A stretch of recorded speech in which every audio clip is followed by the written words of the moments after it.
40% vote भी नहीं लेती है तो ये तमाचा होगा जीतने के बावजूद, मैं कहता हूं। क्योंकि भारतीय जनता पार्टी के अगेंस्ट अगर 60-70% मतदाता खिलाफ जा रहे हैं, बहुत बड़ी बात है। और तो मैंने भाया सुबह का भी कहा था, सबसे मजबूत तीन पक्ष क्या चौथाई रहा आपके हिसाब से? तीन चौथाई वोटर भारतीय जनता पार्टी के खिलाफ जाएगा इसमें, 3/4, जी। 75%।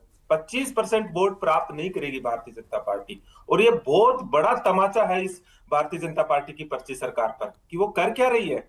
लोक कल्याणकारी नीतियों को बंद कर रही है, युवाओं को, मतलब युवाओं के लिए कोई रोजगार नहीं निकाल रही है, स्थिति ये हो गई है। जो विदेश में जो हमारे विद्यार्थी जाते थे उनकी छात्रवृत्तियां बंद कर दी है, वहां विदेश में जाके विद्यार्थी फंस गए हैं। आप हम्म। सोचिए कितना बड़ा। आप सरकारें बदलती रहती है, कोई दिक्कत नहीं है, लेकिन जो नागरिकों की बेसिक सुविधाओं की चीज है, जो वेलफेयर स्कीम्स है, उनको तो आप ऐसे नहीं कर सकते ना। नहीं, बीजेपी आरबीएसएस तो को आप पर कोई ये आरोप लगाती रही वजूद कि नहीं है। भाया अगर अगर मंत्री रहे तो उन्होंने क्या किया यहाँ अंता हम्म। के विकास को लेकर के। नहीं, अब जो भी कुछ विकास हुआ है वो कांग्रेस काल में हुआ है। हम ये नहीं कहते कि कोई मंत्री या विधायक ही एकमात्र रूप से विकास करता है। पूरी सरकार विकास करती है। अंता के अंदर औद्योगिक क्षेत्र लगा है, वहां पे अगर जो विद्युत घर के तौर पर जो औद्योगिक नगरी बनी है अंता, वो किसकी देन है? कांग्रेस पार्टी की देन है।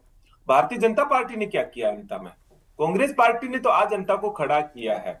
अगर वहां पे इतना जो विकास होता इंफ्रास्ट्रक्चर तो बना अंता में मिनी सचिवालय होता, सीसवाली में अंता में बस स्टैंड भी होता, लोगों को पेयजल की परेशानी नहीं होती, सड़कें होती। सांकले वाले लोग कह रहे थे कि उनको शमशान घाट हम्म। की परेशानी है, सड़कों की परेशानी है, वो तमाम चीज़ें छोटी छोटी बुनियादी बातें हैं सर।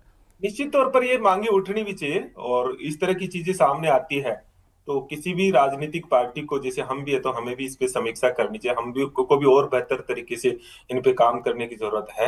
लेकिन पिछले 2 साल से तो भारतीय जनता पार्टी की सरकार है। बुनियादी सुविधाएं, जो छोटी छोटी चीजें हैं, वो हम्म। सरकार का दायित्व बनता है, वो विपक्ष और प्रतिपक्ष का दायित्व नहीं बनता है। इसलिए उनके प्रति अभी सरकार जिम्मेदार नहीं, है। जैसे